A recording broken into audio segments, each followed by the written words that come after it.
Oh, you're even behind your desk this time. Look at this, real pro. Yeah, I got the office now. Yeah. Hey, everybody, this is Gregg Zaun. This is Anthony Telford. You're listening to The Walk-Off with Scott Belford and Adam Mack. All right. Thrilled to be joined once again by former Blue Jays catcher, World Series winner with the Florida Marlins, and former Sportsnet analyst, Gregg Zaun. Welcome back to The Walk-Off, man. Well, thanks, guys. Enjoyed it last time. We'll do it again. Yeah, we really enjoyed having you. I know you are still our most listened to episode to date, so big positive feedback from it. So, again, appreciate you joining us. Record holder. I love it. Yeah, there you go. Record holder Gregg Zaun. How was the rest of your summer, man? Huh? How was the rest of your summer? How'd you? Pretty good. Yeah. Pretty good. My ball club ended up winning more games than anybody else in our group. So some positive stuff. Really positive stuff. And I was able to morph most of them into the new program that I'm running now. That's great. So for the guys that you're coaching right now, and I know they're younger. And I know you mentioned last time we chatted that baseball in Canada, the biggest downfall is the winter and having an indoor facility with enough size. Are your guys just kind of off for the off season right now, or do you still have them working on stuff? Oh, no, we're working our tails off right now. It's a busy time of year. We got the indoor training going, and unfortunately, the city that our big facility is in just got locked down, so we can't participate in that building. But where I live and where the team is based out of, it's in a different region. We're still allowed to have 10 kids in the building at a time, and a lot of people are seeing that as a negative, like you can't get all of your kids together. I look at it as a positive. I'm looking at it like, you know what, these guys get concentrated work from me and my staff. So it's kind of like, getting private lessons. And, at this time of the year, the team element with regard to like defense and walkthroughs and whatnot, not that important. Obviously, we're missing the ability to play really long catch because the facility we had was like 300 feet long in one direction. So a lot of room to throw. But as far as the individual skills, ground balls, pitching mechanics, hitting mechanics, that kind of stuff, all really, really good. And, we are able to, keep it going. I got to go mobile right now because I got to get a charger, of course, but that's not going to stop us. I'll be back at my desk in 3 seconds. But, you try to make lemonade out of lemons. And that's really what we've done is try to, give the kids the best experience that they can have and help their individual games grow as much as we can get it to grow between now and our December break. And hopefully the world will look a lot different in 28 days and we can get back to going to the big indoor facility because it's really a great place. Special and unique here in the Toronto area to be able to play full-length catch. Where is that facility? Cool. It's in Caledon. It's actually the Brampton Fairgrounds. It's technically in Caledon, but and they run mostly soccer out of there. We don't get to hit because they don't have proper nets set up to protect the building from baseballs flying. But you know what? We do all of our BP stuff in the cage on Monday nights, and then we would do our defensive walkthroughs and get a lot of throwing in on our Tuesday and Saturday night practices.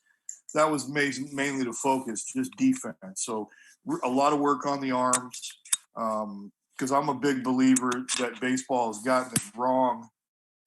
With the pitch counts and all the arm care stuff that they're doing nowadays, you just didn't see the volume of arm injuries when I was a kid. And these kids, I watched them play catch and they throw the ball like they're trying to prevent themselves from being injured, not throwing the ball to get better, to get better arm strength, to hurt your partner's hand. We used to play burnout to try to absolutely destroy the guy we were playing catch with. And that's why we all had such good, healthy arms when we got to pro ball. None of us had any kind of arm throw right the first time, and then we just went out and played catch all day long. You get tired arm, but you didn't have sore arm. You just went out and played catch, and these kids don't even understand it. I have to try to I have to hold their hand and say, look, you're 15 years old. You're like Gumby. Throw the Yeah. ball as hard as you can. I promise you, you're not going to blow up. You're not going to have Tommy John surgery tomorrow. Well, I know you touched on this last time we chatted, that like one of the biggest problems right now with the kids coming up in the game is that the training isn't what it used to be. And I know there is an epidemic of arm injuries happening right now throughout baseball. And your view is that it is just that, correct? That it's just a lack of strength and preparation. Absolutely. I mean, I look at some of the drills that they're doing out there. I mean, they got kids as young as 14 and 15, maybe younger, throwing weighted balls. These are not programs for athletes that aren't fully matured. They've got kids, launching med balls and working on these mechanics. It's all about velocity now. Everybody needs to see 94 miles an hour. And I'm like, I don't care how hard you throw it. Big league hitter's going to figure it out. A college hitter is going to figure it out. If you can't throw it where you want to, you're in trouble. And you look at the game today. Look at what happened in the World Series when Cash was basically forced to pull Blake Snell. Yeah, that's not his call. That's not his call. Everybody's beating him up about that. That is not his call. When you're rolling around with a 6-inch binder, scenario, A through X of what could happen in the game, and none of them involve your starting pitcher going past 80 pitches or seeing the lineup 3 times. Like, what do you expect? Like, how do you expect these kids not to be looking over their shoulder or be paranoid and worried about arm injuries and whatnot? I mean, it's just asinine. It's like asking a marathon runner to go run 26.2 when he's only training for 13.1. Yeah.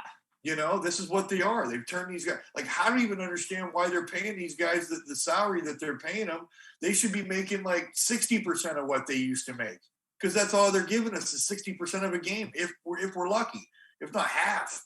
It's a joke. Well, as a ball fan, it's incredibly frustrating to see these pitchers having it predetermined when they're being removed from the game, right? Like you said with Snell, like they knew he was coming out at the end of the 5th. It had been determined before the game even started.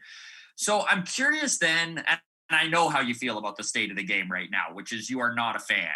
And we have seen over the last decade the analytics-driven style of an organization, kind of the gap widen between that and the experienced eye test kind of sort of managing.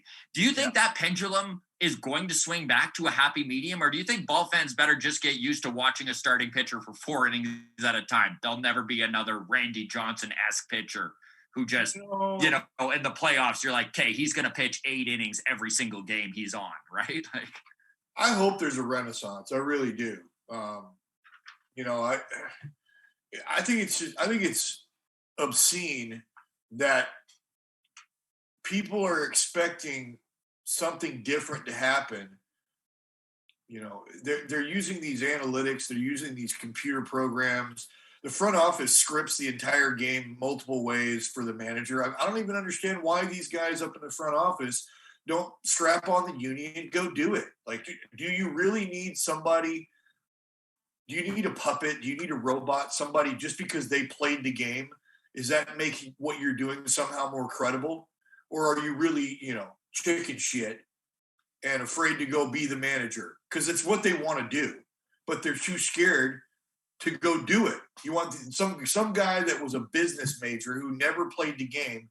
He thinks he's smarter than everybody else. He thinks he can figure this all out. He thinks he can win more games with these computer programs, that these hitters are somehow better. No, they're not. There's less strikes being called in a game of baseball nowadays because guys can't throw strikes. You see more home runs because nobody's worried about striking out. The balls are juiced. The game's a joke right now. And what I hope is that there's a renaissance, that this moment where Blake Snell is so clearly dominating this ball game and should be left in the ball game. And a lot of people don't remember that the next 4 guys that he in that lineup had struck out a collective 8 times in the game already. Mm-hmm. Really? Were you worried about him facing those 4 guys? Those 4 guys could probably face Blake Snell 25 times and still suck. They just had no chance against what he was throwing up there. So, yes, we all look at it from a baseball standpoint and we go, hey, eyeball test. Kevin Cash should have the freedom, even though he's analytics driven, even though he's being told what to do and who to play every single day by the front office, he should have a little bit of latitude to say, guys, hey, look what's happening here. I can liken it to Game 7 of the World Series in '97. Jarrett Wright. I probably told you this story before. Mike Hargrove, he panicked. Jarrett Wright was dominating us. He shoved it up our you-know-what's. The first time he threw in the series, he was doing it again in Game 7, but he was a rookie. And Hargrove panicked. He was terrified. He did not want to lose Game 7 with a rookie on the mound. So what does he do? He sits there, and I think Bobby Bonilla leads off the 7th inning with a home run. It's 3-1. He's still dominating. He panicked. When they brought Joe Mesa into the game, Jose Mesa, our entire bench lit up. We were like, so it was a boost for you guys. Absolutely it was. We were pumped to have Jose Mesa in the game. Absolutely giddy. We're like, get that kid out of here. We can't hit him. And they bring in Jose Mesa, and it lit a fire. Like, we were percolating. We're like, yeah, we're going to win this game now. We had no doubt in our minds. And that's what one stupid move by one team can do. You're demoralizing a ball club because they know they're going up to the plate with this much of a chance to square up a ball against this guy tonight. And you bring in some other dude, a failed starter, which is what all bullpen guys are. They're failed starters. They weren't good enough to be starters. So you bring in one of those second tier guys. There's a reason why bullpen guys only go 3 outs one time around. And it's why it caught up with the Tampa Bay Rays. When you're making 15 appearances, when the opposing team sees your best 3 relievers every single game, what do you think is going to happen? Especially considering nowadays most relievers have 2 pitches. So that's exactly why that's why they're relief pitchers. Yeah. If they don't have a third one. You know? I mean, even when Mariano, he had a bunch of pitches when he was a starter, but he was hittable then because he was throwing 91 and 92 with a little bit of cut. Then he goes into the bullpen, and now it's 97, and it's cutting like that the last 5 feet. He'd tell you what was coming, and you're still not hitting it. He did it for 20 years. We all knew what was coming. He couldn't hit it. But there's a reason why they're not started. Mariano Rivera was a failed starter. Yeah. Greatest relief pitcher in the history of the game. Failed starter. Taking my chances with those thoroughbreds, bro. And I think that truly what is wrong with baseball, I mean, you just nailed it on the head here. And I mean, you watch other sports, you watch the NBA, you watch the NFL, you watch the NHL, and their stars in big moments are their stars, right? They let their horses go. When the chips are down, they put all of their hopes on the guys that got them there, the big stars. And baseball just seems to refuse to do that time and time again, where because it's something in a analytic or in a metric where they're like, it's probably better to not let our guy be the guy here. Right. Well, let me ask you this. You probably know better than me because I stopped watching the NBA when Michael Jordan retired.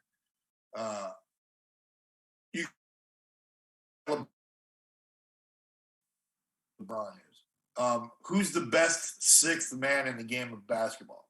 So whoever that guy is, Joe Schmo. I don't know who he is. So, and I don't even know what a lot of minutes would be for an NBA player. Like, obviously, we know there's 15-minute quarters, so it's a 60-minute game. So you tell me, how many minutes is a guy like LeBron James playing? Well, this is the thing, right? So it's a 48-minute game. LeBron played 44 minutes in the championship game. Okay, so he plays 44 minutes. Are you telling me that a LeBron James, after 44 minutes of play, isn't a better option than the best 6th man in the game? You telling me you're going to have the 6th man take the final game? I don't care if he's 60 minutes in a 48-minute game. You're letting him you're putting a rock in his hands. And you're right about it. You're bang on. You think that, the running back who's rushed the ball 32 times already, has 150 to 175 yards of rushing. You're on the goal line. You're going to bring in your second stringer to try to punch it in? No, you're going to give it to whatever his name is, Chris Henry or some other dude that's going to mash it up in there. Even if he's rushed for 30, 35 rushes and well over, 200 yards, whatever. Like, that's what these guys get paid the big bucks for. They're better shape. They're better athletes. They're better equipped. What are we doing in the game of baseball? Why are you putting in a bunch of failures, a bunch of failed starters? Yeah, they're okay for 4 or 5 hitters, but not when you run them out there every single game in a 7-game series. You could take Mariano Rivera. The greatest thing about that guy was how infrequently you got to see him. You knew his stuff was amazing, but if you face Mariano Rivera every single day for 7 days, like literally get a chance to get in that bat against him every single day, at some point during the latter part of that matchup, he's going to start making mistakes. You're going to start squaring him up because he's got one pitch. Yeah. And really, the relief pitchers, they have 2, but they really only have 1. Okay? We'll look at Jabba Chamberlain, Della Matanzas, Carlos Marmol, these guys who have the ability to light up a radar gun at like 97 plus that can't throw strikes with their fastball. When it comes to nut crunch time, slider. You know exactly what you're getting. Fernando Rodney, changeup. 3-0 changeups with the gate with the season on the line, and he's throwing a 3-0 changeup when he has the ability to touch triple digits. There's what's wrong with the game. Yeah. There's what's wrong with the game. Same thing with the lefty from New York. What's his name? The closer. Drawing a blank right now. The slider that he threw to Altuve a couple years ago. Yeah. 2-0 slider. You're speeding up the guy's bat. I don't care whether he knows it or not. It's still a 95-mile-an-hour slider. But you're speeding up the bat to the pull side late in the ball game. Idiot. Dumb. You're not going to let 105 eat. I'm teeing it up on the outer half, and I'm like, dude, here you go, you little hobbit. Try to beat me. I don't get it. Like, I don't. What's really frustrating too, Greg, is that this is something that has kind of become more apparent in the last 10 years. Because I remember watching that 2012 World Series where the Giants Madison Bumgarner was a beast, and they leaned on him. He started game 4. He was out there game 6 pitching another 4 innings like 3 days later. They went to the guy, and he didn't get injured. I mean, Baumgartner wasn't injured until a dirt bike accident. Right. And what do you care? Like, at the end of the day, sleep when you're dead. Yeah. You know what so I mean? What is it do you think that has in just 10 years shifted the game so much? The nerds took over. Sorry. I mean, I love nerds. I embrace it. I love stats. I do. I love stats. But they're a tool. They are a tool for skilled laborers, experienced baseball guys. Okay? That's why I keep telling them. I'm like, look, I'd have way more respect for all the numbers and the nerddom if those guys would just strap the uniform on and go manage. Go do what you really want to do. Why do you need somebody like me who is willing to be a puppet? Go strap it on and prove how smart you are. Because you know why? Because the players aren't going to look at those guys with any sort of respect, especially when things start going wrong. Because they've never been there. They don't know what it's about. And I'll be the first to tell you, we called them stats and scouting reports when I was a player. I didn't have some of the fancy new stats that they have. Right. But I understood how to use statistics. I also had experience. I played the game a long time. So I learned a few things along the way, making mistakes. But they're just a bunch of robots now. They've got cheat sheets in their back pockets and football wristbands with, like, how do you not remember how to pitch the team that you're playing for 3 days? Do you not have the mental capacity to remember that if you need to get David Ortiz out, you better pound him in, go elevate the fastball if you've got 93 plus across the middle and back foot the slider? How tough is that? I can tell you David Ortiz is standing in the box just by looking up here because he gets in the box, and I remember. These guys don't even remember. They can't remember how to get somebody out, or the outfielders. You see them looking in their back pocket like, their cheat sheets. This guy to pull. Well, no shit. No shit. The guy's throwing 89 mile an hour. Yeah, you play him to pull, or should I play this guy to pull or off field because we got Knucklehead on the mound throwing 105? Well, who do you think's going to pull that? Yeah. It's just amazing to me. The nerds took over, and there's nothing wrong with having them there. They need to be there. They're useful, but they don't belong in the corner office. And this is why I'll probably never get hired by a major league ball club, because I shoot too damn straight. And I'll tell you like it is. The nerds belong in a cubicle outside the corner office, and the baseball guys belong in the corner office making baseball decisions. I'll call the nerds and I'll say, listen, I think you're amazing. I'll pay you all the money in the world, but you work for me. You help me make really, really good decisions, because my experience as a baseball player coupled with your brilliant statistics and your data make us an unbeatable weapon. Without a guy like me, a baseball guy who has experience and a brain and the balls to put things into play and the balls to throw the book out the window once in a while and go with my gut and my life's experience. Without that, it's a video game. It's what we're watching. It's a video game. Yeah. And if you want a game to be like that, so be it. But you shouldn't be paying starting pitchers $30 million a year to give you 50% of a game every fifth day. That's garbage. And all this comes back to what these front office guys are doing. They're trying to artificially lower salaries. You watch. This is going to happen. Somebody's going to go out there and make the argument, and nobody's going to be able to argue it. They're going to say, well, look at what's happened over the last 10 years. These guys are pitching 50% fewer innings than they ever did before. Why are we paying them the same price? Let's pay them 50% as much. And there's a bunch of guys out there that'll take it. Yeah. Well, it's true. Even 4 years ago, there was, I think the stat, and I could be wrong, I didn't have it written down here, but I think the stat was there were 3 times more pitchers pitching 200 innings than there are right now. You know, like 200 innings was a great milestone, but it wasn't something that was that out of the ordinary. Every team had 1 or 2, you know, and now you never see it. No, they had guys that got a chance to throw 200 innings because by default, they had to. Yeah. I think Jeff Suppan threw 200 innings one year when I was with the Royals. We didn't have anybody better. There's no reason for Jeff Suppan was a swing man, a 5th starter at best on a good ball club. At best. He was our ace. He got 200 innings because they said he had to give us 200 innings with like a 5 ERA. And that was the best we could run out there. Yeah. You know?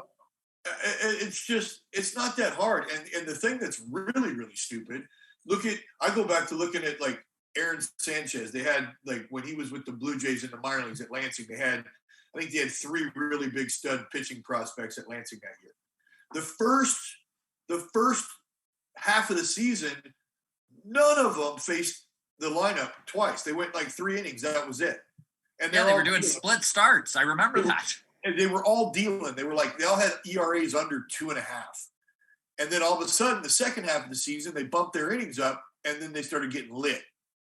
But the point is, when a kid comes to the big leagues, he should be ready to throw 200 innings when he gets to the show, not 4 or 5 years later. You increase the workload each year. First of all, don't wait until a guy like Ricky Romero has a meltdown in the big leagues before you address his mechanical problems. You know, it was only a matter of time before somebody, drew up a graph and they saw all these swings and misses out of the strike zone. Out of the strike zone, Ricky was getting all these swings and misses. You remember the timing, I'll bet. So the guy makes the all-star team, has a terrible second half, and then gets cut coming out of spring training the next year and sent to AAA.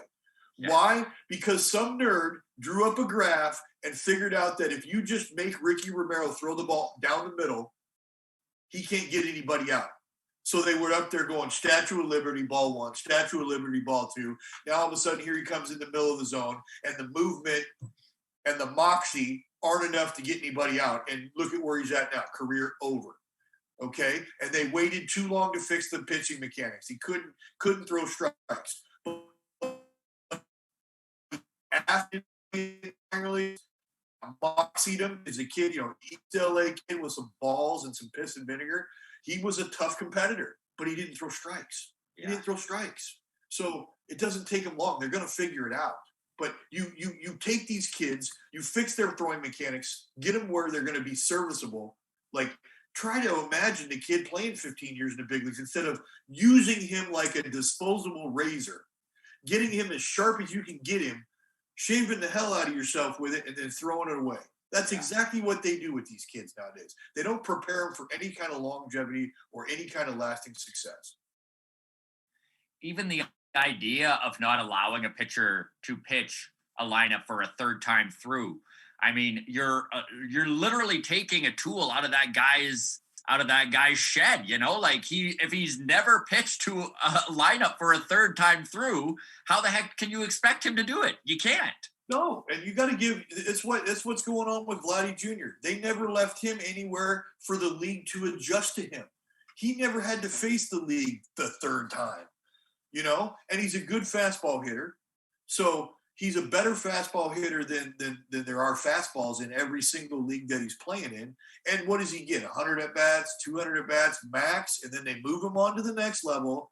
But, oh, by the way, in the big leagues, they've got freaking computers and scouting reports and video and guys that can actually execute a back foot slider or a slide ball down and away and then hammer them upside and up and in. Like, it's a broken record. It's like we're watching the same at bat over and over again.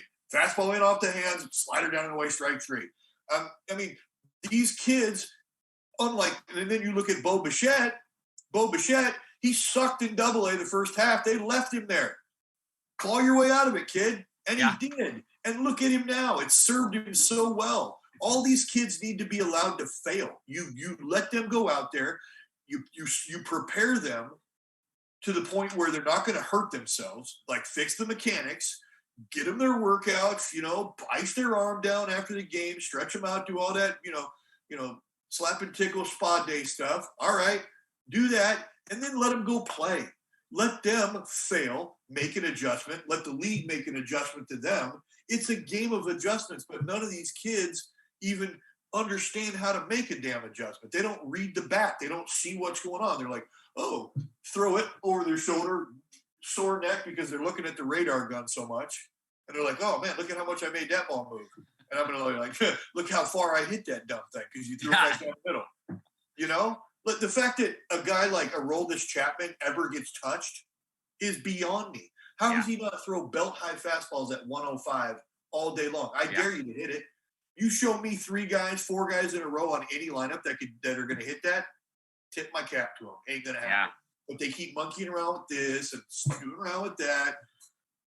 Oh, you see, I get a little fired up when it comes. Oh no, I feel the same way in a lot of cases. You know, it's very frustrating. And actually, I'm curious as to your opinion on. I mean, we've just talked so much about the new school way of playing baseball and how analytically driven it is. So the White Sox kind of went the other way with the Tony La Russa hiring. How do you feel about that? I mean, it doesn't really get much more old school than La Russa. I don't know. I don't know what kind of conversations were had before that hiring got made. I mean, what does Tony La Russa have this to lose by telling him to go pound sand?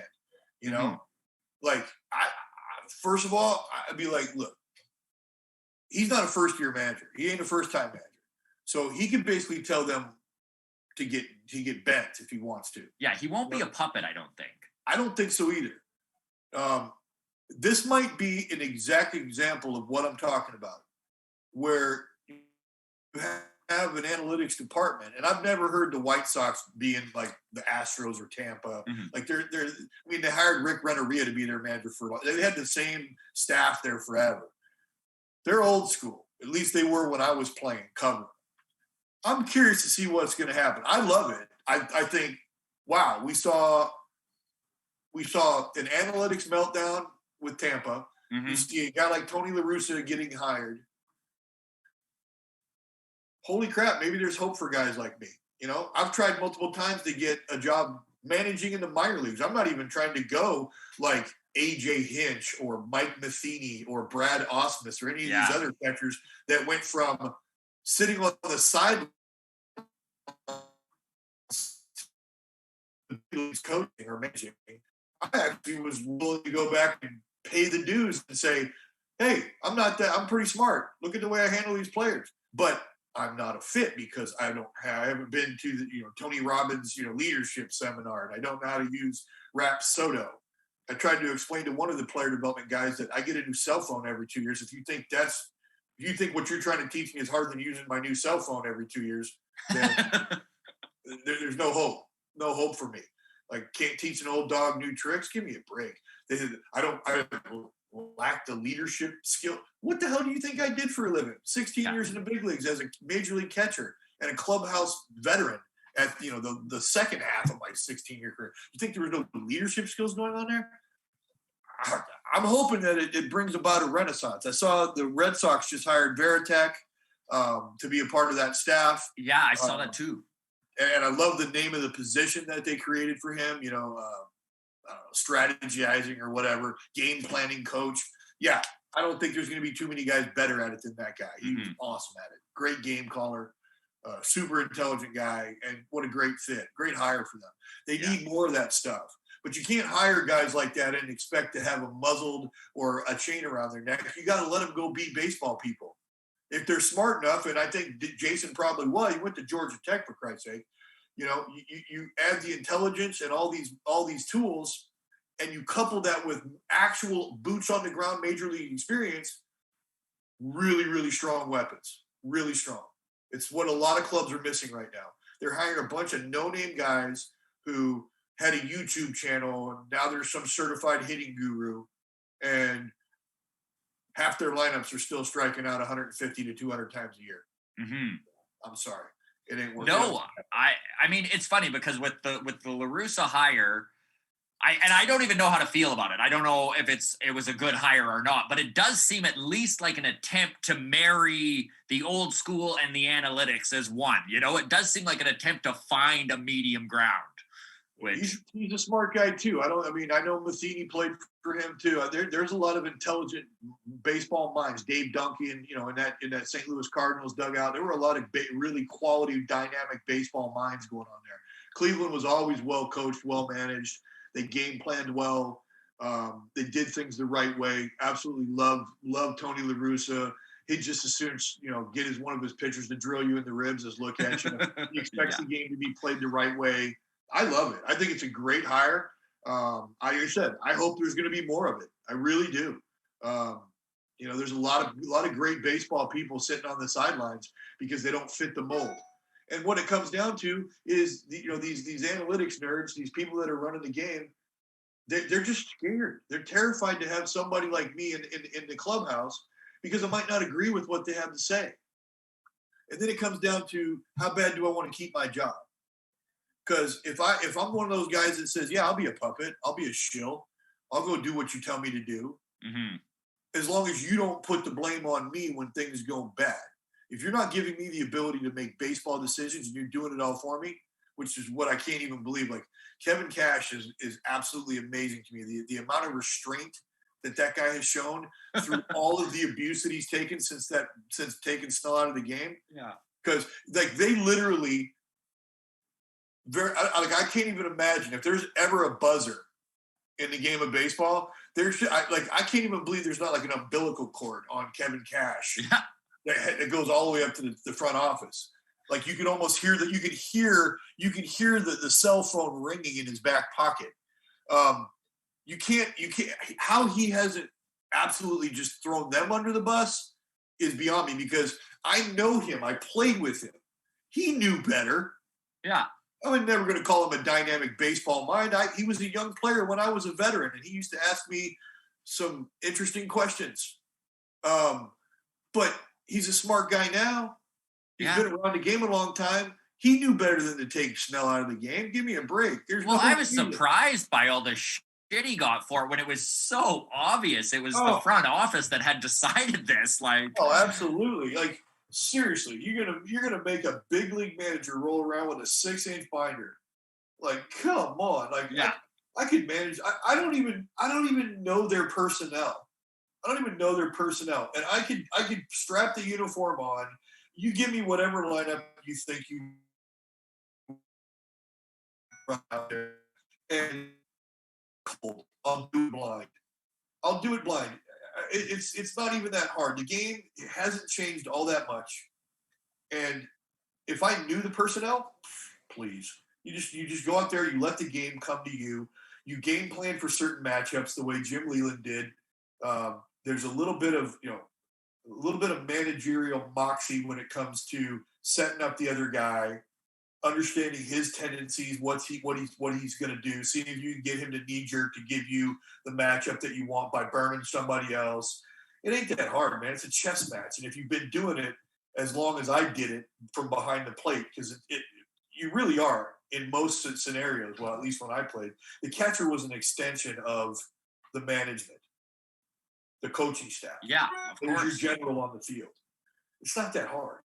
It is not that hard. Your biggest challenge as a manager is dealing with the personalities, the egos. That's where the challenge is. The X's and O's aren't that hard. All right. So I have a pile of listener questions for you. So before we get to that, though, I'm curious. If you could change one thing about the game to make it better, what would that change be? I'd bring back baseball people. Bring back baseball people. Yeah. You know, marry the tech with real baseball people. That's what. If you did that, if that actually becomes a thing, you'll see it. You'll see a renaissance in the game. You'll see it. Oh, another thing I'd get rid of is I'd get rid of instant replay. I'd get rid of instant replay. I miss the managerial meltdowns that get, umpires and managers just melting in cases, a la Earl Weaver, Billy Martin, Lou Piniella, guys that would go out there even though they knew they were wrong, just to argue about something else. Yeah, those are a couple of things that I'd see change. Especially when you see video replay, the amount of times, like it always shocks me, the amount of times that there's a challenge and then it just sticks. It's just like what was called on the field is right. Like almost 80-90% of the time it feels like. Not enough evidence. Bullshit. Right. Everybody at home saw it. How do you not see it in the booth? You don't want to overturn your damn umpire, buddy. Yeah. That's all it is. Yeah. That's all it is. All right. So let's get into some listener questions here. The first one is out of Saskatchewan. Jamie from Prince Albert. He asks if any of the teams you played on in your career had a heated rivalry with another team like the Blue Jays Rangers back in 2015-16, a team where you and your teammates circled it on the calendar and everyone knew things might get ugly. Let me think. Well, we had a little bit of a rivalry with the Braves when I was with the Marlins, but nothing like we circled it on the calendar. I'm trying to think. I had some dust ups, but nothing like Cubs, Cardinals, nothing like, nothing like Rangers, Blue Jays that kind of developed into its own thing. No, I didn't. I wasn't fortunate enough to be a Yankee or a Red Sox or even a Dodger. I'm a lifelong Dodgers fan, and wearing black and orange when I was with the Orioles, it was hard. It rocked me to my core because all I could think about was the San Francisco Giants. I was like, oh God, wearing Giants colors. This is awful. No, unfortunately, I didn't have any of those rivalries like that. I wish I had. All right. Darius from Calgary says, hey, Greg, big fan. Last time you did the podcast, you mentioned signing bonuses for the top drafted players and how it tends to have a negative effect on the way that player works and approaches the game. Do these bonuses ever create animosity with teammates and lesser prospects, or is it just treated as part of the game? No. I mean, a lot of these first round pick bonus babies, so to speak. Obviously, it's the haves, have-nots. It's the the Democrats versus the Republicans sort of thing. Right. I want what you have, and I'm jealous that you're getting a way better chance to be successful because of the money that they have invested in you. I think I'm a better player. All this stuff. I mean, there's animosity. People are jealous of what they don't have. But at the end of the day, you should make the bonus baby pay for everything. Suffers on him. Yeah. Every time. The guy who makes the most money always has to pay. Do you see the signing bonus as kind of a problem, or do you in the new CBA, do you think that's something that'll be addressed? No, I think the union has their nose in a place where it doesn't belong. I don't think that his entire life against extra talent 99% of the which will never see a pro field, let alone a big league diamond. You're gonna give a guy a $6 or $7 million bonus based on his performance against those no-name sucks. Those guys are terrible. They're not pro caliber. Why are you going to reward somebody grandly for something they did against guys that they should dominate? And to me, when you look at the average salary in the big leagues, if it's $3 million, how can you justify to your membership allowing for somebody to have more money in the bank immediately for the stroke of a pen than most of the people in your membership make in a year? That's obscenely disrespectful. Yeah. First pick of the draft, give them the big league average, and then slot everybody underneath that. You're talking about $3.5 million. If the kid's not an idiot, that $3.5 million less the 40% taxes that he's probably going to pay should last him long enough to get through his major league career. It's not supposed to you're not supposed to be set up for life based on what you did in high school or college. Yeah. They should have to get to the major leagues to make the big money. But I'll tell you, I'll go ahead and say, okay, here's $3.5 million for being the first pick in the draft. You've earned it. Now go prove it.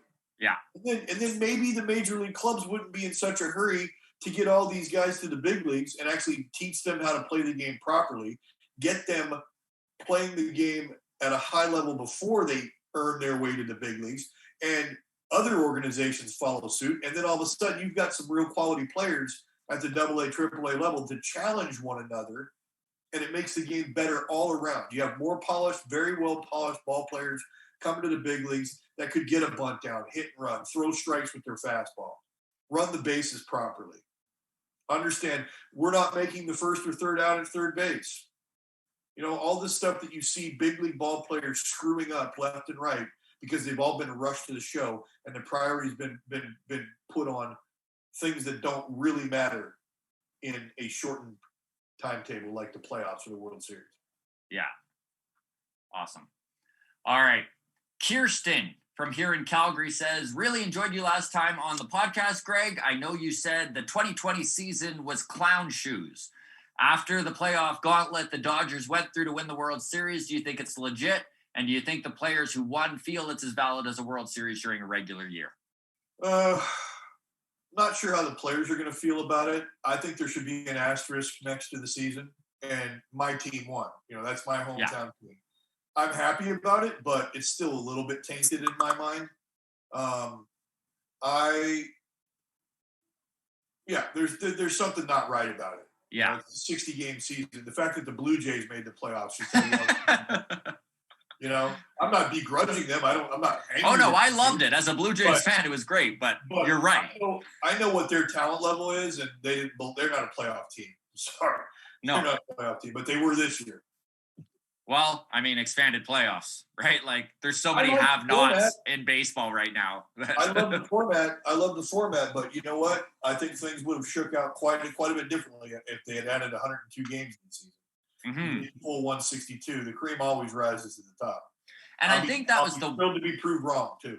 No, I agree with you. I think one of the things with the Dodgers winning it, it's almost hard to argue because I truly do believe in a 162-game season, they still would have been the best team, and it probably would have played out this way anyways. But I mean, you're 100% right. 102 more games played in a season, a lot can shake out, right? Like, Yep, and it always does. That's the beauty of baseball season. That's why I don't want to see the regular season disrespected by a one-game play your way in type thing. I hate that. Mm-hmm. That's totally disrespectful to the game. So I don't mind the expanded playoff roster, but there's a way to do it. There's a way to do it properly that respects the 162. 100%.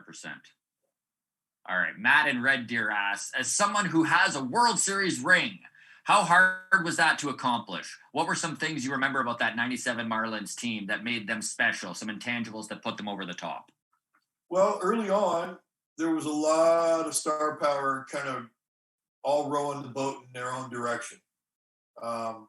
Yet the talent played.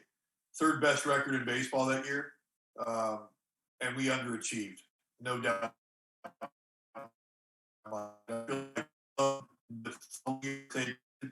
together in '98 would have been ridiculous. We might have won 115 games. It was a pretty incredible place to be. But watching, a couple moves by Dave Dombrowski, bringing in Darren Dalton and Craig Counsell, bringing in, Jimmy Eisenreich, just the moves and the way the ball club gelled, the way it rallied around each other and became very unselfish. It was inspiring. It really was. And, a lot of people look at the speech or, the team meeting, the players only team meeting. 90% of those don't mean shit. They don't amount to anything.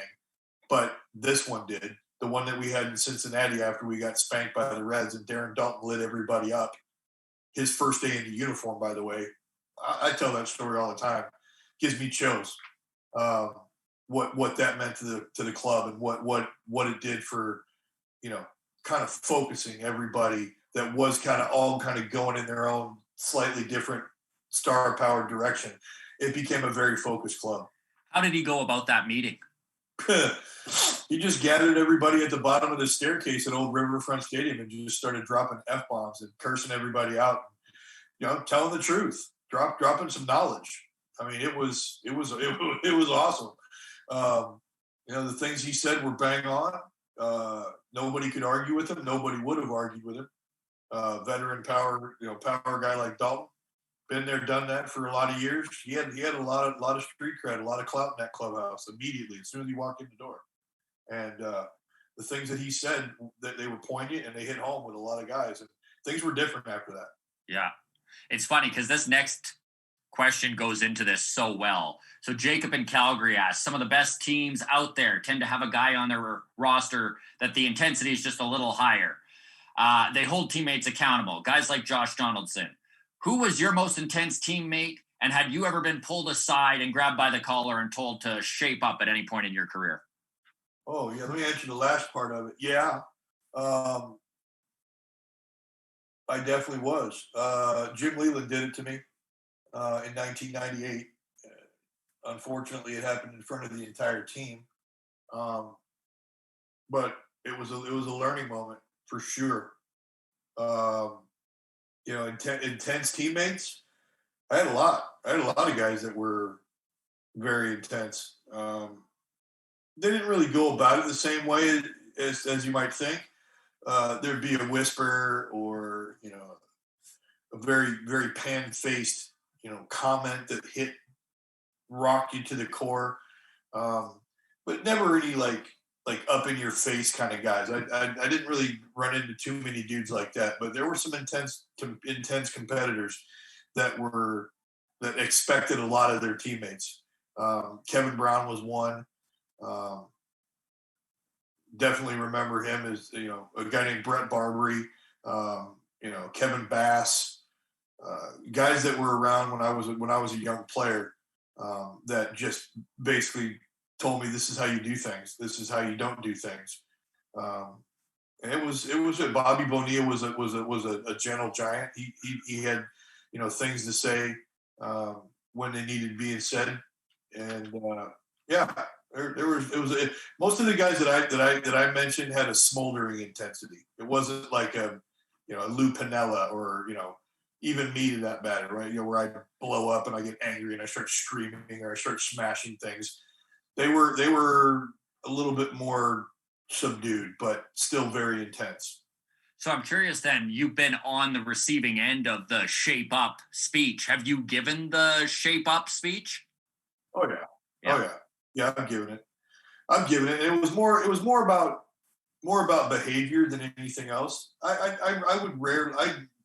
I would talk to people about the way they played the game or their approach, but mostly behavior. And because I was the misunderstood guy for parts of my career. I was so intense and so driven to be successful that when I failed, it often seemed to other people like I was a selfish player. And that couldn't be further from the truth. I was always a team guy, but I was very hard on myself. And that sometimes came across as selfish, overtly selfish play. wasn't the case. But there are certain things that, and I learned from those lessons myself to say, hey, don't make the same mistakes that I did. You don't want to develop this reputation. It took me a long time to undo. So learn from my mistakes, avoid them, and be choosy about the people you spend your time with and who you model your game after.